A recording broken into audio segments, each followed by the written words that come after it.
Dear students, in the previous classes, we started learning about the theories of entrepreneurship, and today I'll be continuing with that same topics because in the previous class we had discussed four theories. We'll glance at once. So, the Schumpeter's theory of innovation we have seen, Max Weber's theory of social change, what emphasis on the impact of religion, what that we have seen. Then the uncertainty bearing theory of night, that is what risk taking. Then we also saw the theory of Frank Young, emphasis on changes in group level pattern. Today we'll try to see another four theories, especially the economic theory, even the Mark Cason's theory is of economic theory. Then other two theory we'll try to see it. So, economic theory of entrepreneurship, G.F. Papanek and J.R. Harris were of the view that economic incentive is the main factor that influences entrepreneurial activities. What it says is economic incentives, something development or some profit what that is giving. Why people start or get into the entrepreneurial activities? Just because you are getting some profit. Economic gains spontaneously develop the willingness among the entrepreneurs to undertake diverse entrepreneurial initiatives. The relationship between an individual's inner urge and the desired economic gains has a profound influence in the development of entrepreneurial competencies. So, entrepreneurship development and economic growth takes place whenever certain economic conditions are favorable. If there is a raw material availability or a high profit is there, if there is no profit in a particular business, they will never think of, okay, tomorrow something is profitable, then they will start the business. Or tomorrow there is a lot amount of raw material is available, they start a business. Tomorrow you have a land available and for particular material there is a huge amount, then you start a business. Whatever that economically favorable conditions are there, then such people get into the entrepreneurial activities. This is what the economic theory of entrepreneurship, and especially this is what you call foundation was laid by Papanek and J.R. Harris in 1962 or 70, but it was continued for the. So we have here Mark Casson. So he also was of the same opinion. We'll see what he has said. Mark Casson's theory is an original synthesis of other approaches. Mark Casson, in his book The Entrepreneur, an Economic Theory, published in 1982, talks about the entrepreneur. According to Mark Casson, the entrepreneur might be a property developer. You see, Mark Casson, this one is a property developer, a small businessman, or just someone who knows how to turn a fast buck. So how to turn a fast buck means convert it, something that is the raw material, converting into the finished product. His book, as expressed by Mark Casson, endeavored to provide a balanced view on the topic of entrepreneur. Mark Casson felt this is everything what you call his feelings regarding the entrepreneur and entrepreneurship. He has felt that there was no established economic theory of the entrepreneur. Except for the discipline of economics, all the social sciences had a definition of entrepreneur. He felt that there were two main reasons for the non existence of economic theory of an entrepreneur. These reasons were related to limitations of the two main schools of economic thought prevalent at the point of time. So what it says is there are two reasons. Because of the two reasons, the economic point of from the economic point of view, entrepreneur word or entrepreneur concept is not developed. Rather, from the social sciences, it is developed. He says. So first reason was that the neoclassical school of economics made extreme assumptions regarding the access to information, and the second reason was that the Austrian school of economics was committed to extreme level of subjectivism. So you need not bother of that. These are the reasons he says. This made the formulation of a predictive theory of the entrepreneur impossible. The Mark Casson's book, the theoretical reconstruction, proceeds on two fronts. The first is to recognize that individuals differ not only in their taste but in their access to information. So it is not the just because of the taste you have a changes in your businesses, rather than your access to the information, whatever information that you are getting, because of that entrepreneurial activities are change, he says, and the individuals with the similar taste but with the different information may take different decisions. So it is not that the same information will be same this one. It may change. The decisions of the this persons may change. The entrepreneur accepts this phenomenon. The entrepreneur will decide in one way which would be very different from that what everyone else would decide. So information is given to the same way to the different people, but different people will decide in different ways. Some will get into the entrepreneurial activities. The entrepreneur considers that the totality of the information available to him or her with respect to some decision is unique. The entrepreneur's perception of the situation has a profound influence on the allocation of the resources. The entrepreneur expects to earn profit from the difference in perception by taking a position other people. So he says that it depends on the information, depends on the decision of the entrepreneur how he takes, and it is based on the information what he is getting. Many of the predictions of the economic theory of entrepreneurship come from considering the tactical aspects of the strategy of the entrepreneur. The second area of reconstruction stems from recognition of the difficulty that is inherent in organizing a market. So it is not only that information and decision, you are also considering the organizing aspect here. So Mark Kazin suggested that unlike neoclassical assumptions, in reality transaction involves a significant resource cost. It is important for the entrepreneur's success that the entrepreneur minimizes the transaction cost incurred in establishing any given volume of trade. So what it says is whenever he is starting a business, based on the information that he is getting, the minimum cost he should incur and maximum profit, because we are speaking about the economic theory, and economic theory is something to do with the profit and not with the cost. Therefore he has to reduce as much as possible the cost. Mark Kazin has presented his book on entrepreneur and economic theory in 15 chapters. So Mark Kazin had attempted to converge the two different approaches associated with the entrepreneurship theory. The functional approach was adopted by the economists, and the indicative approach adopted by the economic historians. So, two of the economic groups, one is a functional approach, another is economic historians indicative approach. So the entrepreneur is defined as someone who specialized in taking judgmental decisions about coordination of scarce resources. This is more important. What he speaks about is economic theory is defined as someone who specializes in taking judgmental decisions about the coordination of scarce resources. You know, economics means what? Management of the scarce resources. Resources are a minimum, and this has to be allocated accordingly, and according to that making a judgmental decisions. He is an entrepreneur. Resources are few, and make maximum use of such resources. That is what the concept is. That's why it is he speaks. See, you get the information.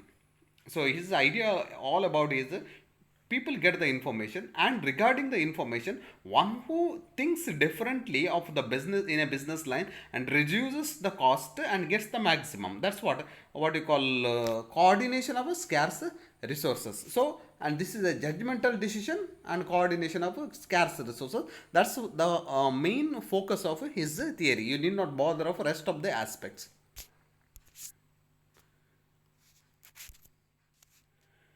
So next we have another theory is Kunkel's theory, emphasis on entrepreneurial supply. So previously just what we saw is Harris and this one Harris and Mark Casson. They spoke more about the economic theory. Here it is speaking about the entrepreneurial supply. So John H. Kunkel had built up his theory on the edifice of entrepreneurship supply. He was of the opinion that the sociological and psychological factors influence the emergence of entrepreneurs. So supply of entrepreneurs has a functional relationship with the social, political and economic structure. In order to understand Kunkel's theory, let us understand a few concepts associated with this theory. So, in an economy, the supply of entrepreneurship depends on the following structures existing in the economy. It says entrepreneurship depends on following structures. What are the structures? We'll see. First one is demand structure. So, he has brought in what you call entrepreneurship depends on many factors, not one factor. Demand structure. This refers to the demand situation prevailing in the economy.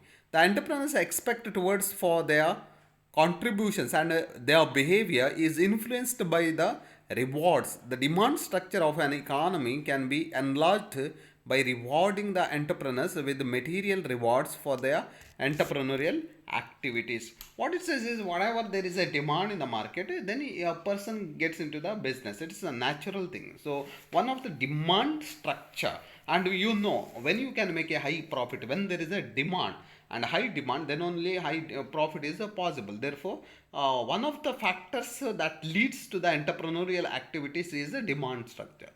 Second one is limitation structure. This structure influences the entrepreneurs and other members of a society. The society in this structure restricts specific activities. So the entrepreneurs and the other members come within the ambit of this structure. In this structure, what it says is there are some things are limited. Means you can't do particular activities. Legalistically, you are restricted. And regarding that, based on that, you are what you call entrepreneurial activities are developed. Some things are restricted. Third one is opportunity structure. This structure is regarded as one of the most significant structure that influences the supply of entrepreneurs in an economy. So this structure includes the existing market structure, the available managerial and technical skills, information about production techniques, supply of labor and capital. See, these are the factors of production that are available, and because of that you have an opportunity. You see that a person who have entrepreneurial thoughts or an idea, they automatically sense that, oh, this is available, there are people, there are material, why can't I get into the business? This is what a opportunity. Then finally you have a labor structure. So this structure relates to the availability of a skilled labor willing to work.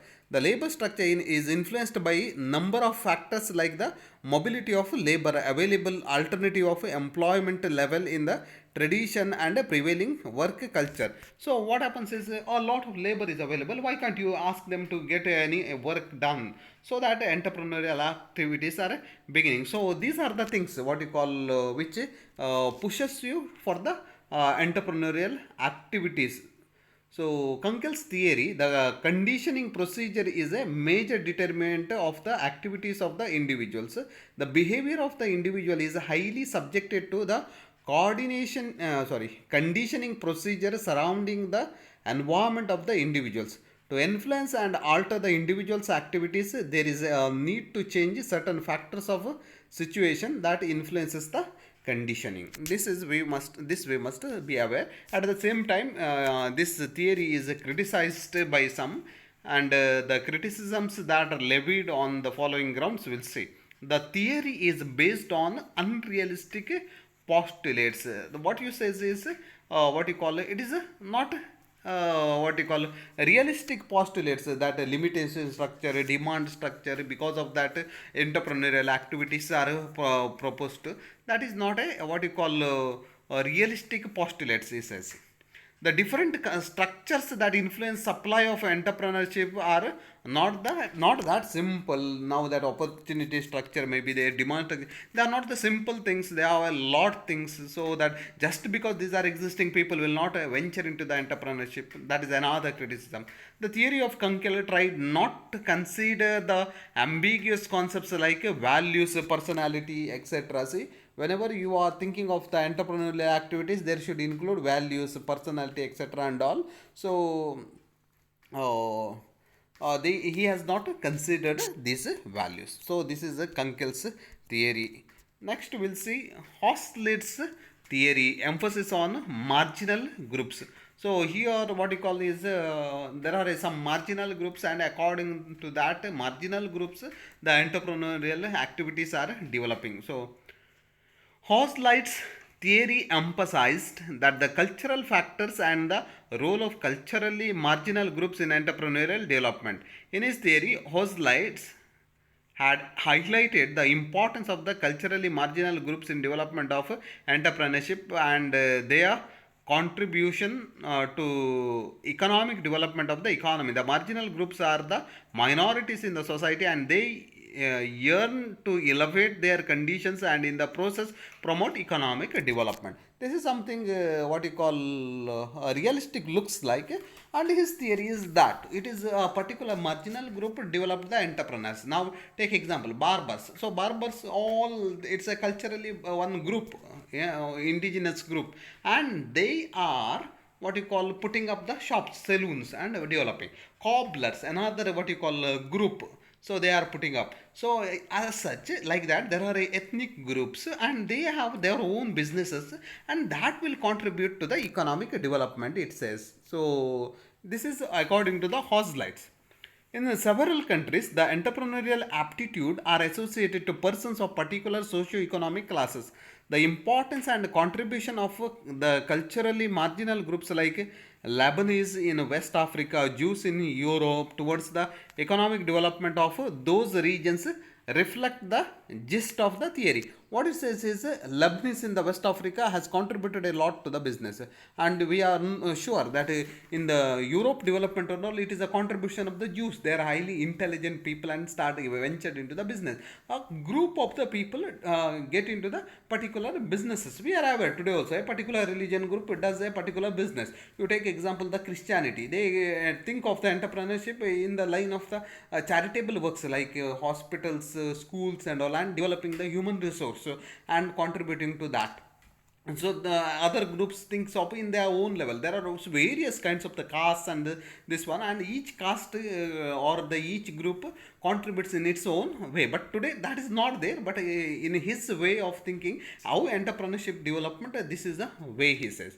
Hochschild opined that the marginal men placed in an ambiguous position, and therefore they are best suited to make creative adjustment in situations of change because they are well versed with their particular trade.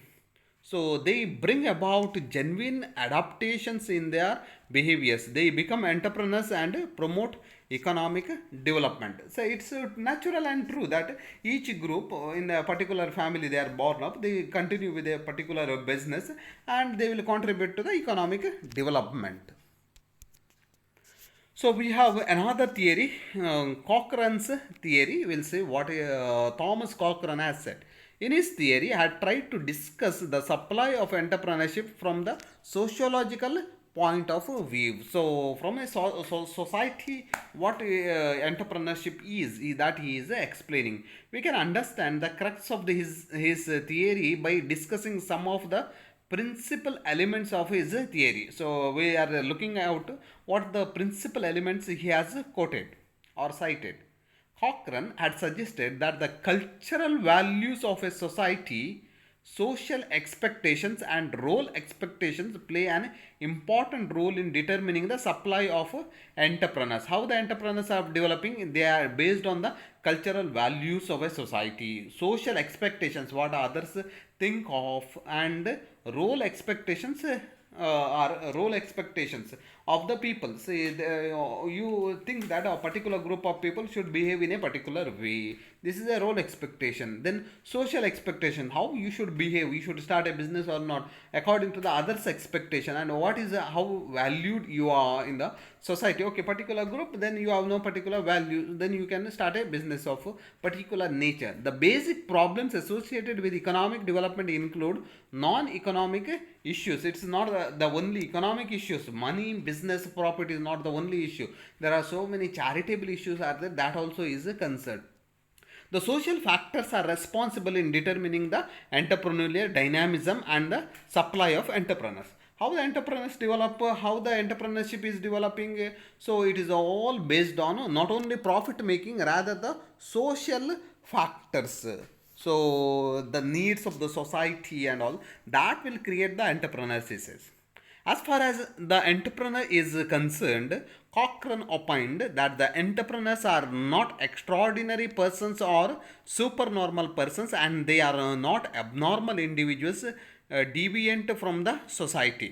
Rather, the entrepreneurs represented role models of the society. So, an entrepreneur represents a society's model personality. Entrepreneur is looked upon as a model, and something is does for the society, contributing to the society. That way is looked after, and so he is influenced by the social factors, and society is looking after. This is a role expectation. The entrepreneur plays an important social role. The role played by the entrepreneur is highly influenced by the model personality that crops up depending on the social conditioning. The role of an entrepreneur is defined by the defining group in corporate world, which include the members of board of directors and other top officials. It is just to say that entrepreneurs are always looked after as a role models. And now also, if I say who are the name some of the top entrepreneurs, means you will be naming, I know, Tata, Birla, Ambani, Adani and all. So, and another thing, automatically what you call, when you are naming the personalities, a picture comes behind you what they have contributed to the society, because you look after them as a role models. So Cochrane was of the opinion that the intrinsic character and behavior of the executive is highly dependent and conditioned by the type of childbearing and schooling. So this is some other contribution he has given, that behavior is formed and it is conditioned because of the type of childbearing, how a child you have brought up, and how the schooling was given. Thus, all social and cultural factors play an important role in influencing the expectation levels, personality, behavior of everyone in the society, and entrepreneur's role especially. See, for the entrepreneurship also, how you have grown up, that contributes, it says. Social factor, it's a social factor. So, it's a behavioral aspect. So it is not just what you call demand, supply, or opportunities you are looking out, or what you call business profit you are not looking after. It is a nature, personality of a person, how he has grown up, and because of that he will be venturing into the entrepreneurship. This is something what you call new idea he is giving. Social factor. Education has a contribution to the entrepreneurship, it says. The level of dynamics associated with the entrepreneurial depends on social factors. These factors result in major changes. The model of Cochrane was built on American experience of entrepreneurial dynamism. In the 19th century, American economy had experienced major changes as a result of the dynamic exhibited by the entrepreneurs. Thomas Cochrane held the view that the factors having a profound influence on the performance of the entrepreneurs include: first, the attitude of a person towards his or her occupation. What kind of attitude I am? Is it good or bad? So depends on that. Another social factor. It's what you call, what is the attitude is regarding the job. Second is the role expectations conceived and expected by the sanctioning group. So others are how they are accepting the role of an entrepreneur of a particular business, whether they are giving a high grade or a low grade. And the third, the operational requirements of the concerned job, how you are doing a job, whether it is feasible for you or not. On these three conditions, what you call entrepreneurships are developed. But his concern is social factors are contributing to the this one entrepreneurship, and mainly he has said childbearing and the educating a child, that is contributing to the entrepreneurs. So I hope you understand this theory, but at the same time there are criticisms are levied for everybody. Criticisms are, no theory is perfect. From one angle to another, somebody will be commenting on something of your theory. That's called the criticism. So we'll see. Just read what the criticisms are levied on Cochrane's theory. The theory doesn't provide a satisfactory explanation of the supply of entrepreneurs in an economy. So exactly how that supply of entrepreneur means more and more entrepreneurship is developed. That is not explaining. It says what you call not satisfactory. The explanation that's normal, nothing special. The theory concentrates only on social factors and their impact. It's a one-sided. It says social factors and their impact, like now education, childbearing, personality, attitude. These are all social factors, and that is influencing the entrepreneurial activities. The theory ignores the influence of important elements like risk, profit, innovation. See, because of innovation, entrepreneurship developed, because of profit, because of the risk bearing, all those things he has completely neglected, and rather he has taken up the social factors. The multiple roles associated with the entrepreneur have not been focused in the theory. So, what are the different roles associated with the entrepreneurs? Oh, he has said what you call role expectation, but he has not clarified that what role expectation is. That is the criticism. I hope you understand what the criticisms are levied on this theory. So, for today, I'll be closing here. We saw nearly over five theories, and economic theory and social factors theory, and other two theories we have seen, and next class we'll be seeing Hagen's theory. So for the time being I'll close, and in the next class we'll discuss about another another five more theories. There will be concluding the theories of entrepreneurship. Thank you.